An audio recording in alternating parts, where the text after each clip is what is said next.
Hello, today is the Friday, November 24th, 2023. I have about 20 minutes to go before I start commuting. Today, instead of walking, I will go to my office by driving in my car, right? Because I get off at 1:30 in the afternoon because I put in a lot of hours. I am entitled to take early hours off. So as with yesterday, as the possibly my last study on the National Guard and Reserve. This is the good article, I think. I've never read this article before. I just randomly pulled it off from the internet. And this one is from Indeed.com.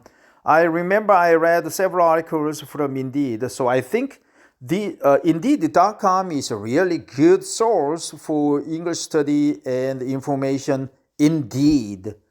So here we go. By the way, as I mentioned early on, I try to read an English article each day to practice English because I am a native Korean speaker, not an English speaker. So I have to read an English article each day to stay on par, stay on food, and come down to earth and honing on my English skills. Here we go. Indeed, career guide, finding a job, National Guard versus Reserve. National Guard versus Reserves. What's the difference? Linda Thorburn, updated July 24th, 2023. The National Guard and United States Armed Forces Reserves are both parts of the U.S. military that serve as backups to active duty soldiers. Joining their group is a significant career decision. While the National Guard and Reserves have similarities like potential veteran status or active duty, there are also primary differences that may influence what interests you over the other. In this article, we discuss the National Guard and Reserves and compare their similarities and differences to help you decide if either of these military paths is for you. Related jobs on Indeed: part-time jobs, full-time jobs, remote jobs, urgently hiring jobs, few more jobs on Indeed. National Guard versus Reserves. While the National Guard and the Reserves may serve some of the same purposes, they are two separate groups with different protocols. Here's information about each group. National Guard, established in 1636. Amazing. That's about 400 years ago. So the American history is about 400 years, right? 400 years. Yeah, I'm looking for Q-tips, but I can't, so I'll just forget about it. Both established in 1636, the National Guard is a military entity that serves both its local community and the entire country. It includes the Army and Air National Guard in each state, U.S. territory, and District of Columbia. So I think Guam and Saipan, Puerto Rico, they are U.S. territory. So I think there are National Guard there too. And District of Columbia, Washington, D.C. Guard members often work and train part-time near their homes and have traditional full-time work or studies outside the Guard. Yesterday we learned the word stateside. Guard members may train and drill alongside active military personnel or train in individual and separate drills. As a dual-purpose group, the National Guard provides both federal and state support, working to assist in natural disasters, state emergencies, and civil unrest. For example, as a National Guard member, you might be sent to a flood zone or a hurricane-damaged area in your state to help flood zone to help clean up and maintain order. Similarly, the U.S. president might activate you to support allied forces or defend the country. The National Guard is often under the leadership of the state's governor, though the president can federalize the force depending on the circumstances. Reserves. Reserves are components of active duty branches of the U.S. military, comprising the Army, Air Force, Navy, Marines, Coast Guard, and Space Force. And also, yesterday we learned the mariners, right? Merchant mariners. Reservists support the military's overall strategic depth and fighting capability, adding about an additional 20% military support if activated. So their work share is about 20%, right? Their capability. As a reservist, you serve on a part-time basis. You can join the reserves with no military experience or transition after serving in the military. During your training commitments, you often work alongside active military personnel. There are about 1.1 million members in the U.S. military reserves. Wow, that's amazing. ROK, Republic of Korea, my country, has about 500,000 active soldiers and about, I think, 3 million members in the ROK reserves. This is about 45% of the total United States military forces. Full mobilization of the reserves requires a declaration of war or national emergency by Congress. By Congress, right? Active military personnel. What are the similarities between the National Guard and reserves? Both the National Guard and reserves include citizens who willingly volunteer to serve the U.S. military. They act as additional forces and fill empty roles when active service members deploy. Their members may also be called to active duty if needed, like in times of conflict or war. That's good expression. In times of war or conflict. In times of conflict or war. In times of conflict or war. There are some specific examples of similarities between the National Guard and reserves. 1. Service time. Both the National Guard and reserves typically require 1 weekend a month and 2 weeks per year for drill training. You complete 8 to 12 weeks of initial training if you have no military experience. Depending on your specific job within the National Guard or reserves, you might be assigned advanced training.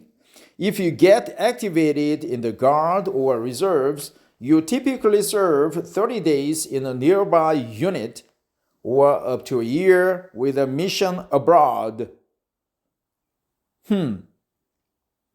AIT, right? Advanced Individual Training, AIT. If you get activated in the Guard or reserves, you typically serve 30 days in a nearby unit or up to a year with a mission abroad. 30 days in the nearby unit or up to 1 year with a mission abroad. 2. Veteran status. Veteran or veteran. Veteran status. All active military members have a veteran designation, while those who serve in the National Guard or Reserve might earn the status. Guard and Reserve members who serve for 20 years or more can earn veteran status, but the title has no financial benefits. Also, any reservist or National Guard member called to federal active duty or disabled from a disease or injury during active duty or training can qualify as a disabled veteran regardless of years served. Training, right? You get hurt during a training. 3. Qualifications. Both the National Guard and Reserves require these minimum qualifications to join. Be a U.S. citizen or a resident alien. Be between the ages of 17 and 42. Wow, this between ages of 17 and 42. Be a U.S. citizen or a resident alien. Permanent resident, right? Resident alien. Pass an armed forces physical test. Pass the Armed Services Vocational Aptitude Battery. ASVAB. ASVAB. Armed Services Vocational Aptitude Battery, right? FAST. Aptitude Battery, right? Battery means a lot of things located next to each other, like a battery of power, artillery, right? Battery. So I guess there are many similar questions of the similar scale, similar weight on the test. Each specific branch might have other requirements for the Guard or Reserves, so consider speaking with recruiters from both groups to learn more. What are the differences between the National Guard and Reserves? There are several differences between the National Guard and Reserves, including availability. All branches of the U.S. Armed Forces have a reserve, so you can consider enlisting in the branch that matches your interests or holds job opportunities to pursue. There are only 2 National Guard components. Both groups have numerous training locations. So each branch has the reserve unit, while only Army and Air Force have National Guard. Mission and command. Reserve units serve as a part of the Federal Armed Forces and are under the President's command. The National Guard serves both state and federal missions. Depending on the orders received and by which command, because the National Guard is organized at the state level, a governor may request units to help with disaster relief, civil unrest, or terrorism surveillance during threats, while the president can also federalize National Guard troops when needed. A governor has no power over reserve forces. Benefits and funding. Similar to the separation of federal and state command, the 2 groups differ by federal and state benefits. While federal benefits apply to both Reserve and National Guard members also qualify for state benefits, offering additional options, savings, and incentives. State benefits often vary by state too. For example, some provide full tuition assistance for Guard members attending state universities. Others exempt military pay or retirement earnings from state income tax.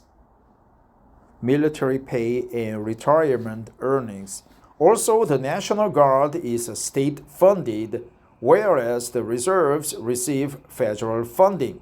State-funded and receive federal funding. That's another, I think, a good expression. State-funded, while the reserves receive federal funding, right? Instead of federally funded, you just paraphrase it into federal funding. Salary. Your income in the National Guard or reserves differs based on various factors, including rank, location, education, and experience. Pay is less than that for full-time active duty military members since the commitment requires less time. The pay for 06 and below is limited by level 5 of the executive schedule, meaning you may earn around $1,773 per month in basic pay. Reserve officers and enlisted soldiers, including National Guard, can receive drill pay for training and weekend duties, which is about $485 per month for privates starting their military career. Healthcare, retirement, and education benefits also affect total compensation, along with housing allowances and certain tax exemptions. For the most up-to-date salary information, visit the link provided. Yeah, I will do that. A complete guide to military pay. $485 per month. Promotions. The availability of promotions and career advancement varies between the two groups. For example, as a National Guard member reporting to the state where you serve, promotions depend on vacancies only available within the state. Well, if you earn captain status, you might compete against dozens of other candidates for fewer openings. In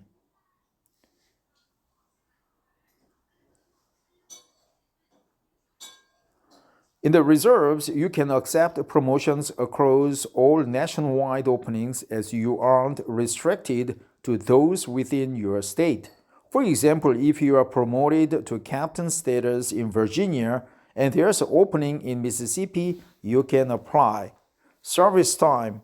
Your total time in service can differ between the National Guard and the reserves. The time in service depends on your contract. Remember that officers don't sign contracts unless bound by scholarship agreements. Below are the typical contract time commitments. National Guard. You can serve 3 to 8 years, typically depending on which branch and your specific job. 3 to 8 years. Reserve. You can serve 3 to 6 years, also typically depending on your specific job. There's interesting statement right there.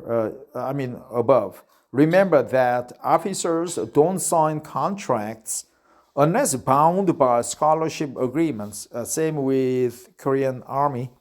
Yeah, if you don't get any funding from the federal or state, federal government or state government, why you sign the contract? Why you are bound by the state? You can choose, right? Choice is important. So that's it. This was a good article. So before I go, let's go over the expressions that I learned. State-funded, federal funding, in times of war and conflict, civil unrest, and so on. Well, that's it. Thanks for listening. Take care and have a wonderful Friday. Yeah, we have a public announcement from the apartment complex management office.